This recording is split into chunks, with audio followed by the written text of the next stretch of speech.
Quadrilateral की opposite side अगर equal भी हो और पैरेलल भी हो तो क्या बनेगी, पैरेललोग्राम। तो गिवन तो हमारे पास ये है A B equal to C D and A B is parallel to C D. Prove क्या करना आपने, A B C D is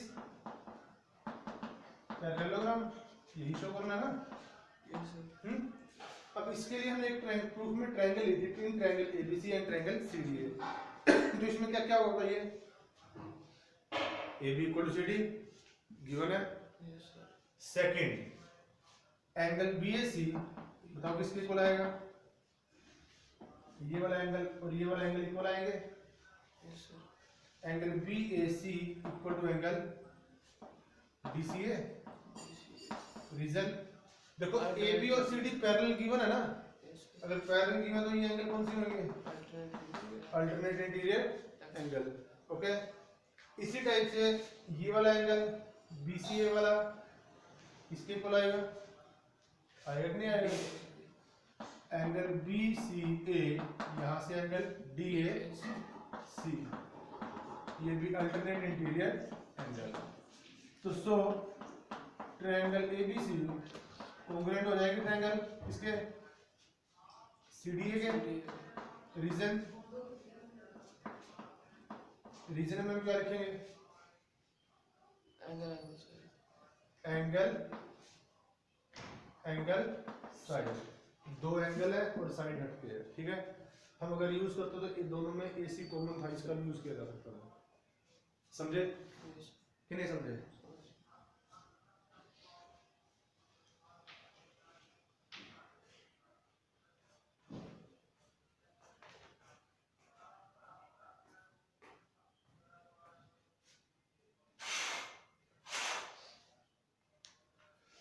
तो अभी ये अगर ये कॉन्ग्रुएंट हो गई है ए बी और ए बी सी और सी डी ए, अगर ये कॉन्ग्रुएंट हो गई है तो सो मुझे ये बताओ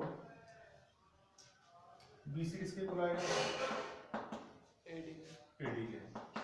सी बी सी डी अच्छा, ए बी किसके इक्वल गिवन था, सी डी के, ये गिवन था आपके पास। नहीं, अपोजिट साइड क्या हो चुकी है क्वाड्रिलेटरल की, इक्वल।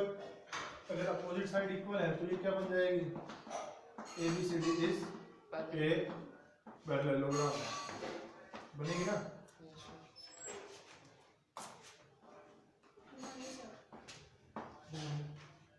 बनेगी कि नहीं बनेगी, समझ गए।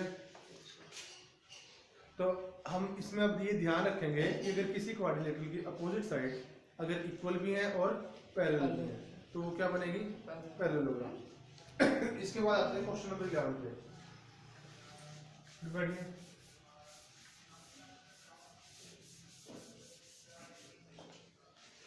अब 10 और बैठो, इसको साथ के साथ करवाऊंगा।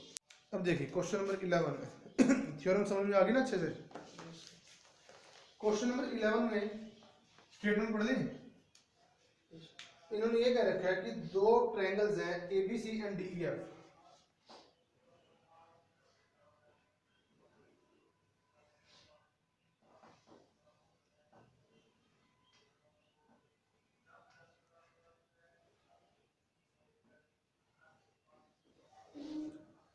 ट्रायंगल्स दे रखे हैं दो, A B C and D E F, ठीक है जी। इन दो ट्रायंगल्स में आपको गिवन क्या है, जो जो गिवन है वो लिख देता हूं। A B is equal to D E, A B equal to D E, A B is parallel to D E, number 1। Second B C E F equal, B C equal to E F and B C is parallel to E F, ठीक है जी। Yes sir. इसके vertices A B C are joint to D E F respectively. A को किससे join किया गया है, D से, बी को ई से और सी को एफ से, ठीक है जी। ओके, समझ गए। Yes sir. आपने प्रूफ क्या करना है,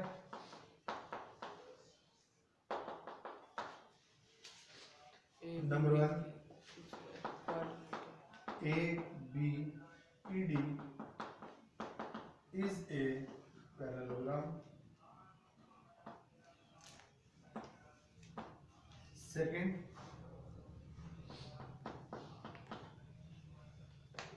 BEFC is a parallelogram. BEFC is a parallelogram. ठीक है. थर्ड में क्या शो करना आपने? AD is parallel to CF and AD is parallel to CF and AD is equal to CF. Okay. फिर फोर्थ पार्ट में क्या शो करना है? Quadrilateral ACFD is a parallelogram.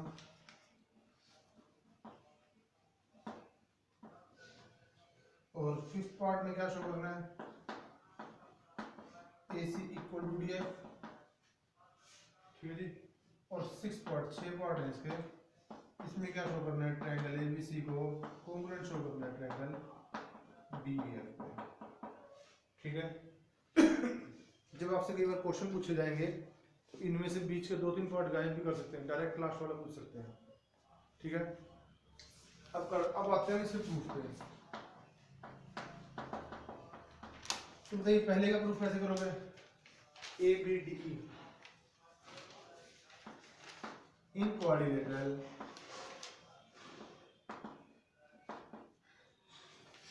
ABDE दिख रही है आपको?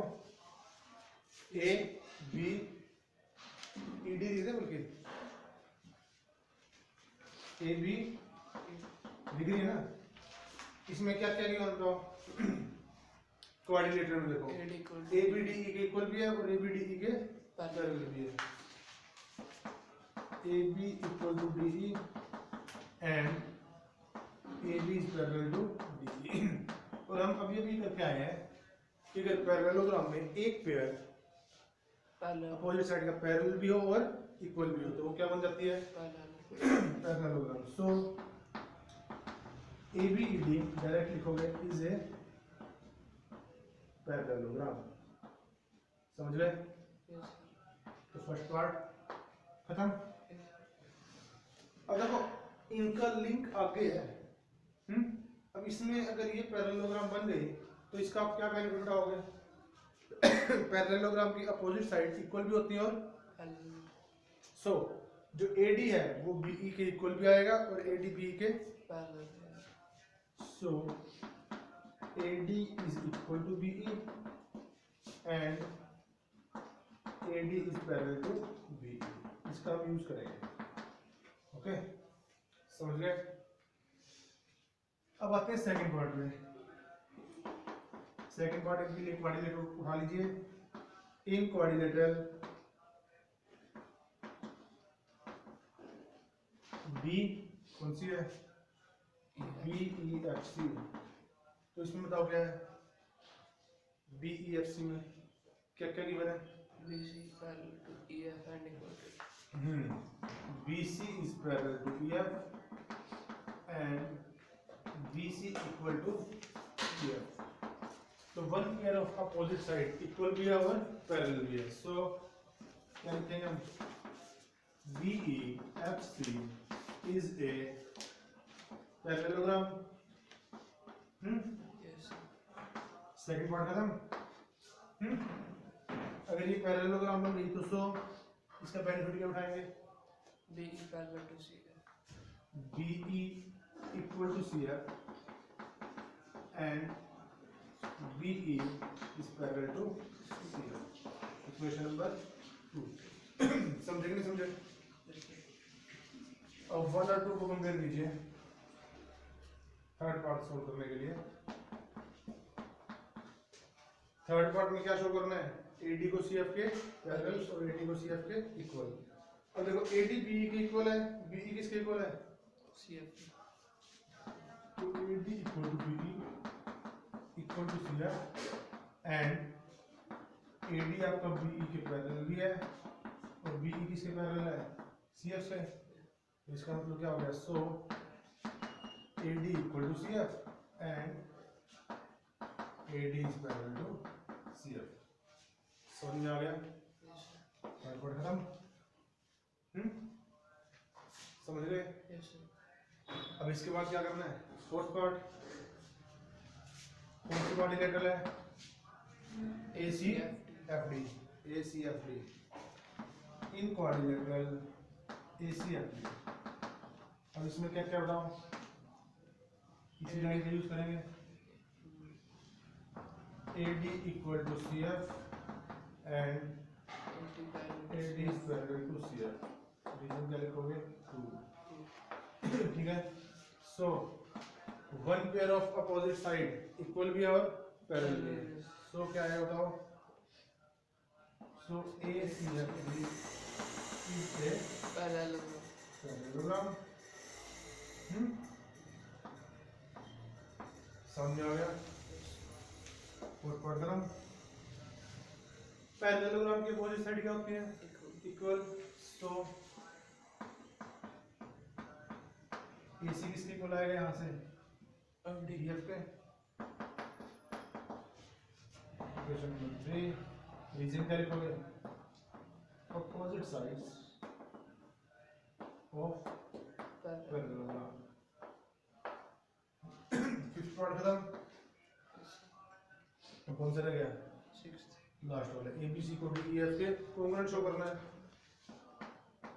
क्या करोगे, in triangle ABC and triangle DEF। तो इसमें क्या क्या है, AB equal to DE. AB equal to DE given और BC equal to EF. BC equal to EF, ये भी गिवन है। और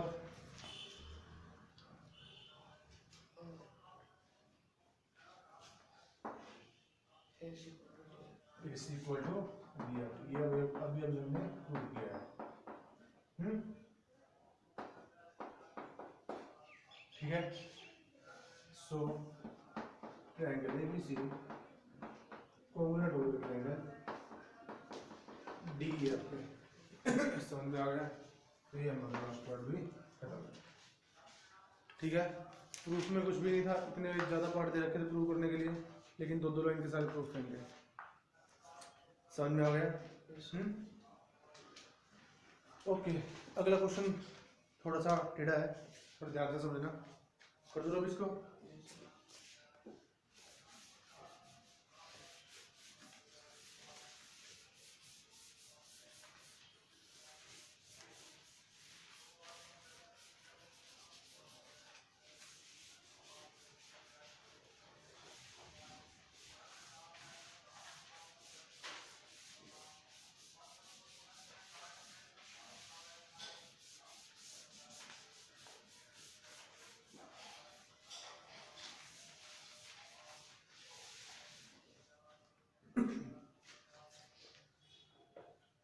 So next question.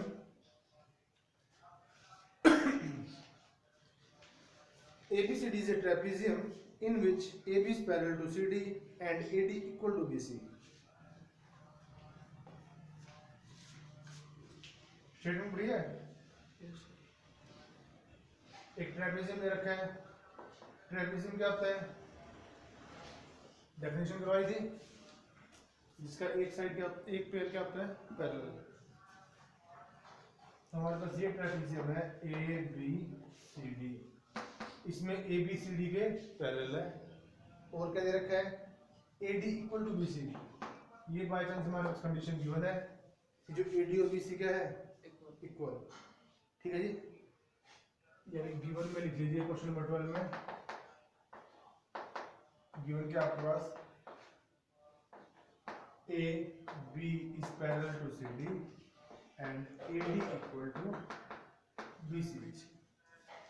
प्रूव क्या करना आपने,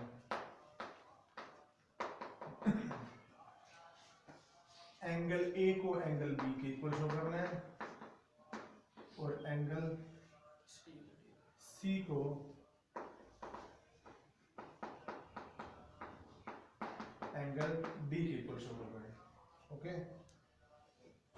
थर्ड पार्ट में ट्रायंगल एबीसी को कॉन्ग्रुएंट शो करना है ट्रायंगल बीएडी के एबीसी, इसको ज्वाइन करना है इसको।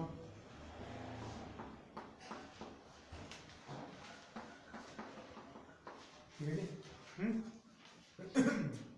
और फोर्थ पार्ट में आपने क्या करना है, एसी को बीडी के इक्वल शो करना है।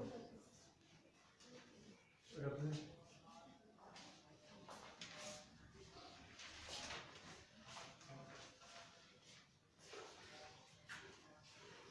WhatsApp मुझे उसको WhatsApp पे बोलने का।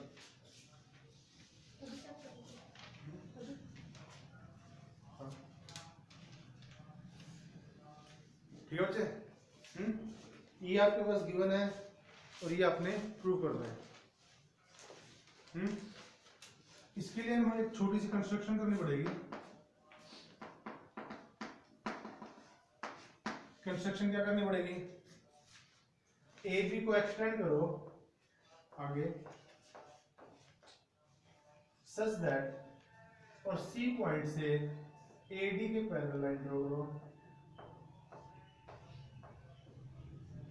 और इस पॉइंट का जहां पे कटेगा उसका नाम क्या रख दो, ई। तब कंस्ट्रक्शन में क्या लिखेंगे, extend A B to point E such that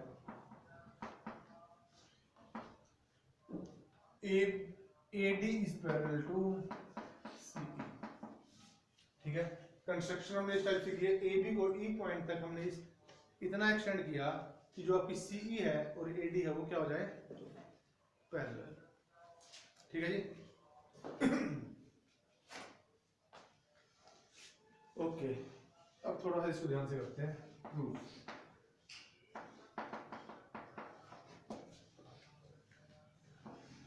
in quadrilateral A E C D दिख रही है, ए ई किसके पैरेलल है, सी डी के, एंड ए डी किसके पैरेलल है, सी के। यानी ये बड़ी वाली लाइन इसके पैरेलल और ये वाली लाइन इसके पैरेलल। ठीक है, सो ABCD is a parallelogram। Parallelogram बनेगी। अब पैरेललोग्राम के अपोजिट एंगल क्या होते हैं, इक्वल। यानी जो ये एंगल D है ये किसके इक्वल आएगा, एंगल E के। So angle D equal to angle E। Reason क्या लिखोगे, अपोजिट एंगल्स ऑफ पैरेललोग्राम। ठीक है, D को किसके इक्वल शो करना है, C के। यानी इसको यहाँ पे इसके इक्वल शो करना है इसको आपने। ठीक है, अब इसका कनेक्शन करना पड़ेगा अगेन। अभी पैरेललोग्राम है ना, पैरेललोग्राम की अपोजिट साइड क्या होती है, इक्वल होती है। जो AD है वो किसके इक्वल आएगा, ठीक है, AD equal to CE। Opposite sides of parallelogram.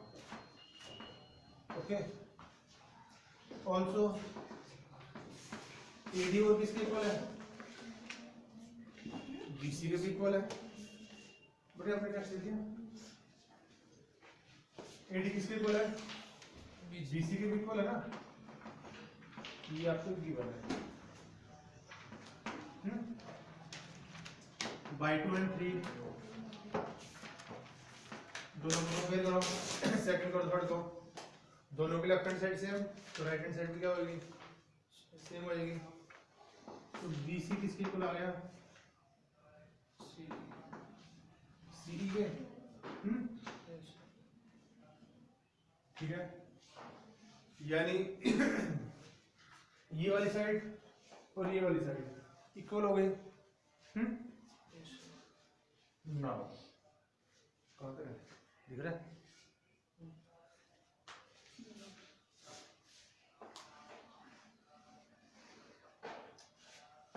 Now, in triangle CBE दिख रहा है लास्ट वाले ट्रायंगल, Yes, sir. इसकी दो साइड कौन कौन सी इक्वल है? BC equal to Equal to CE. C। So इसकी नेम कर देते हैं, इसको नाम दे देते हैं एंगल वन का, ठीक है। सो एंगल ई किसके को आएगा? एंगल वन के। Reason angles opposite to equal sides R. Are Equal. Equal. समझ में आ गया? ये दो साइड इक्वल है तो इसके अपोजिट वाले एंगल क्या होंगे? Equal. इक्वल। ये एंगल वन है, ठीक है। 1 2 3 ये आपकी इक्वेशन नंबर होगी 4। ओके, ऑल्सो जो एंगल वन है वो किसके इक्वल आएगा? सी के। Reason alternate interior angle. देखो ना, ये वाली लाइन और ये वाली लाइन पैरेलल है, ये क्या है? ट्रांसवर्सल। तो ये वाला एंगल और ये वाला एंगल क्या होगा? Alternate interior angle. Equation number 5। अब कंपेयर कीजिए बाय इक्वेशन नंबर 4. 1 4 एंड 5। 1 में क्या था? Equal to angle D equal to angle E था। ई किसके इक्वल था? 1 के। 1 किसके इक्वल था? 6। तो सो एंगल डी किसके इक्वल आ गया? एंगल सी के। समझ में आ गया? ये गलती से हमारा सेकंड पार्ट हो गया पहले, समझे नहीं समझे? तो सेकंड पार्ट को करने के लिए बड़े पापड़ से बेलने पड़े। पहले ये वाला एंगल इसके इक्वल हो गया, अपोजिट एंगल्स ऑफ पैरेलल हो गया। फिर ये इसको इसके लिए दोनों साइड को इक्वल करना पड़ा, और फिर ये वाला इसके। इस वजह से ये दोनों एंगल इक्वल हो गए। समझे कि नहीं समझे? Yes, sir. अब फर्स्ट पार्ट के लिए नाउ ये दाओ, अगर ये दो लाइंस पैरेलल हैं तो उसके इंटीरियर एंगल का सम कितना होता है? एक साइड के 180। Now angle A plus angle D is equal to 180। Equation number 6। और इसी टाइप से जो ये वाला एंगल बी आएगा, बल्कि एंगल ओ बी सी लिख दे, ये फिर एंगल बी लिख दे। एंगल बी मतलब ये भी हो सकता है, ये भी हो सकता है, पूरा लिख देते हैं। Angle A B C plus angle नीचे वाला सी, ये भी 180 का। रीजन लिख देना, sum of interior angles of same side, ठीक है। समझ गए? Yes, sir. अब ए और बी को इक्वल करने के लिए क्या करो? 6 में से 7 को माइनस कर दो। इक्वेशन नंबर 6 में से 7 को, Minus 1. ये माइनस का, ये माइनस का, ये माइनस का, ठीक है। 180 प्लस का 180 माइनस का कैंसिल, राइट हैंड साइड में 0। डी और सी क्या है? Equal. इक्वल है, तो ये भी कैंसिल कर दें। इसका रीजन लिख देंगे बिकॉज, चलो पहले लिख देते हैं एंगल ए माइनस का angle A B C, cancel कर देना सीधे दो। Yes, sir. रीजन लिख देना, D equal to angle C C. है। इस ये किसके इक्वल आ गया? 0. ए बी सी को तो ले जाओ।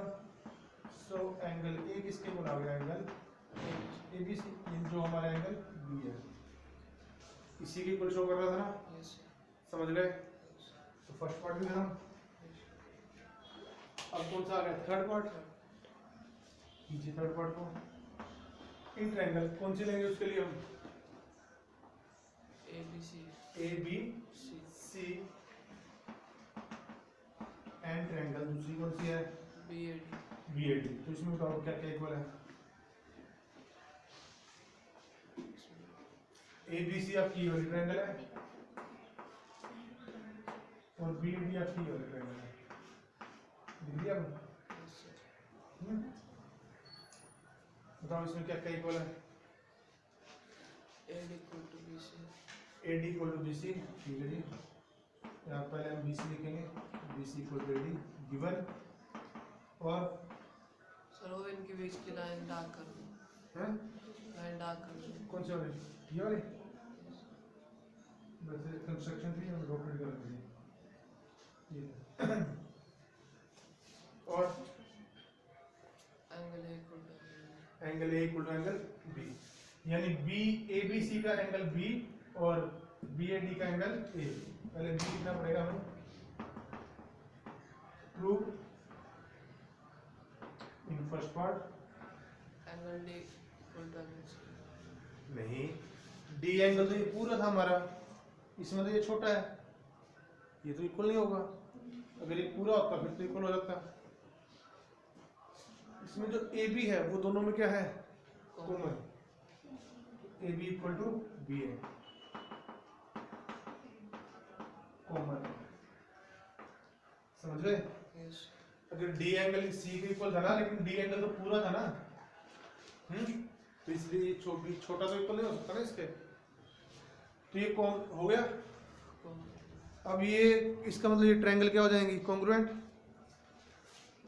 सो triangle ABC is congruent to triangle BAD। Reason क्या लिखेंगे इसका? साइड एंगल साइड, समझ गए? तो ये आपका इसका थर्ड पार्ट भी खत्म। फोर्थ में क्या है? ACBD के इक्वल। ये किससे आएगा? CPCD से। AC equal to BD CP। तो ये आपका फोर्थ खत्म। समझ में आ गया? तो जो ज्यादा लंबी कहानी थी वो इसको प्रूव करने में थी। इसके बाद इससे इसको प्रूव किया 2 लाइनों में, उसके बाद सीधा कॉन्ग्रुएंट कर दिया हमने, ठीक है जी। और उसके बाद AC इक्वल टू BD। समझ में आया कि नहीं आया? आप जाओगे? हाँ, टेस्ट चेक करने के बाद ही अगला स्टार्ट होगा टेस्ट का।